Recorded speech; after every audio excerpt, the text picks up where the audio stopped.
उड़ीसा और बंगाल के चक्रवाती तूफान दाना का खतरा। आज रात 8 बजे से कल सुबह तक उड़ीसा के भीतर खनिका और धामरा में लैंडफॉल की संभावना।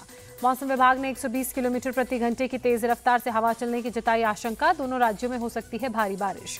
उड़ीसा के धामरा में बदला मौसम का मिजाज, तेज हवा के साथ मूसलाधार बारिश शुरू। धामरा में चक्रवाती तूफान दाना के लैंडफॉल की आशंका। भद्रक में निचले इलाकों से लोगों को निकालने में पुलिस प्रशासन जुटा। कच्चे बने मकानों से लोगों को शेल्टर होम पहुंचाया जा रहा है। उड़ीसा के केंद्रपाड़ा में तेज हवा के साथ हो रही भारी बारिश, कई जगह गिरे होर्डिंग्स और बैनर। पश्चिम बंगाल के दीघा में चक्रवाती तूफान दाना का दिखने लगा असर, समुद्र में उठ रही हैं ऊंची ऊंची लहरें। पश्चिम बंगाल के ईस्ट मेदिनीपुर में मौसम में आया बदलाव, चल रही हैं तेज हवाएं। मौसम विभाग ने जताई है भारी बारिश की आशंका। पश्चिम बंगाल के सौंदेशखाली में एनडीआरएफ ने माइक के जरिए लोगों से की अपील, सुरक्षित शेल्टर होम जाने की दी सलाह। पश्चिम बंगाल में दाना तूफान को देखते हुए कोलकाता लोकल ट्रेन सेवा रोक दी गई। आज रात 8 बजे के बाद नहीं चलेंगी लोकल ट्रेन। चक्रवाती तूफान दाना के खतरे को देखते हुए भुवनेश्वर एयरपोर्ट को बंद रखने का फैसला। आज शाम 5 बजे के बाद से कल सुबह 9 बजे तक उड़ानें रोकी गई। उड़ीसा सरकार के मंत्री सूर्यवंशी सूरज ने चक्रवाती तूफान दाना को लेकर जानकारी दी। तूफान से प्रभावित होने वाले इलाकों में बिजली, भोजन और मेडिकल सुविधाओं का पुख्ता इंतजाम किया जा रहा है, कहा।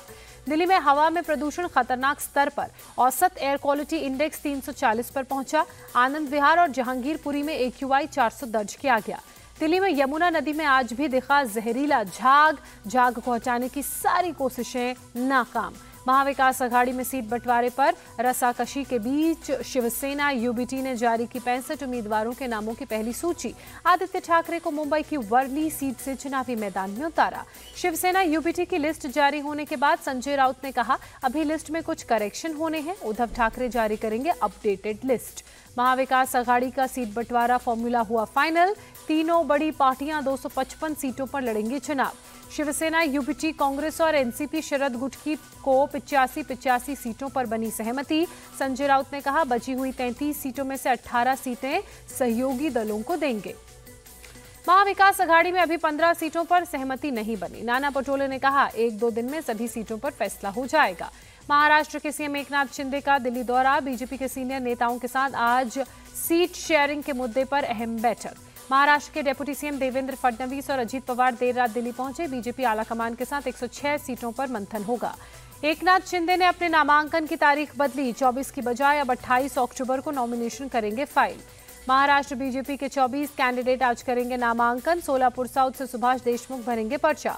सुप्रीम कोर्ट में आज एनसीपी शरद गुट की याचिका पर सुनवाई। एनसीपी अजीत पवार गुट के घड़ी चुनाव चिन्ह के इस्तेमाल पर आपत्ति जताई थी।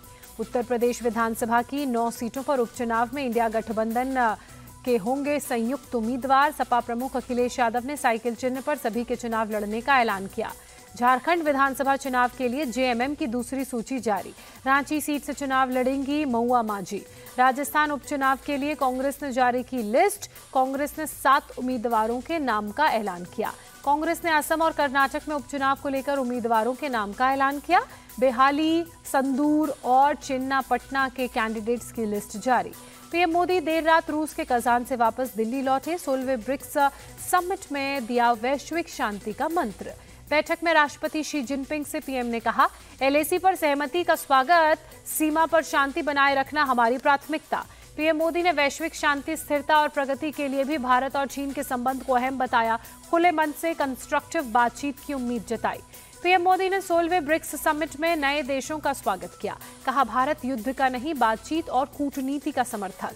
पीएम मोदी ने चीन और पाकिस्तान को दिया कड़ा संदेश। आतंकवाद और टेरर फाइनेंसिंग पर दोहराया अपना बयान। कहा, दोहरा रवैया नहीं चलेगा, आतंकवाद को हराने के लिए बदलनी होगी परिभाषा। पीएम मोदी और स्पेन के पीएम पेड्रो साnchez 28 अक्टूबर को वडोदरा जाएंगे। गुजरात के गृह मंत्री हर्ष सांघवी ने कहा, पीएम के दौरे की तैयारी पूरी, सभी नागरिकों में उत्साह। बिहार के अररिया में बीजेपी सांसद प्रदीप सिंह के विवादित बयान के खिलाफ लोगों का गुस्सा भड़का। गोड़ी चौक के लोगों ने सांसद के पोस्टर को तोड़ा। प्रदर्शनकारियों की मांग, सांसद प्रदीप सिंह अपने विवादित बयान के लिए माफी मांगे। लोगों ने सड़क पर आगजनी कर ट्रैफिक भी जाम किया। पंजाब के फिरोजपुर रूरल से पूर्व विधायक सत्कार कौर ड्रग्स की तस्करी करते हुए रंगे हाथों पकड़ी गई। सत्कार कौर के भतीजे को भी पंजाब पुलिस की एसटीएफ ने गिरफ्तार किया। एनसीपी नेता बाबा सिद्दीकी मर्डर केस में मुंबई पुलिस ने पुणे से 3 और आरोपियों को गिरफ्तार किया। अब तक मामले में 14 आरोपियों की हो चुकी है गिरफ्तारी। बाबा सिद्दीकी मर्डर केस में आरोपी अमित हिसाम सिंह कुमार को कोर्ट ने 4 नवंबर तक पुलिस हिरासत में भेजा। पूछताछ में अमित ने हत्या की साजिश के बारे में पूरी जानकारी होने की बात कबूली। जालंधर पुलिस ने भोगपुर मर्डर केस को सुलझाया। चंडीगढ़ एयरपोर्ट से मुख्य आरोपी पकड़ा गया। भारी मात्रा में हथियार भी उससे बरामद किए गए। उत्तर प्रदेश के मेरठ में तेल के खुले खेल में जुटे 6 लोगों को पुलिस ने गिरफ्तार किया। तेल टैंकर के जरिए नकली तेल पहुंचाते थे। एनसीआर के पेट्रोल पंप पर करते थे सप्लाई। राजस्थान के जयपुर में पुलिस की बड़ी कार्रवाई। अवैध तरीके से रह रहे 6 नाबालिग और बालिग बांग्लादेशी नागरिकों को पकड़ा। अयोध्या के गुप्तार घाट पर साधु नजर आ रहे 2 युवकों की जमकर पिटाई। बीच सड़क पर 2 लोगों ने मारपीट की। पुलिस मामले की जांच में अब जुटी। कोलकाता के एजरा स्ट्रीट में एक बिजली गोदाम में भीषण आग। फायर ब्रिगेड की टीम ने आग पर पाया काबू। नोएडा में पुलिस ने फर्जी कॉल सेंटर का भंडाफोड़ किया। 3 लोगों को मामले में गिरफ्तार किया। हरिद्वार में पुलिस और बदमाशों के बीच एनकाउंटर। पुलिस ने एक बदमाश को गिरफ्तार किया। 3 फरार। तमिलनाडु के कांचीपुरम में बीच सड़क धू धू कर जली कार। फायर ब्रिगेड की टीम ने आग पर पाया काबू।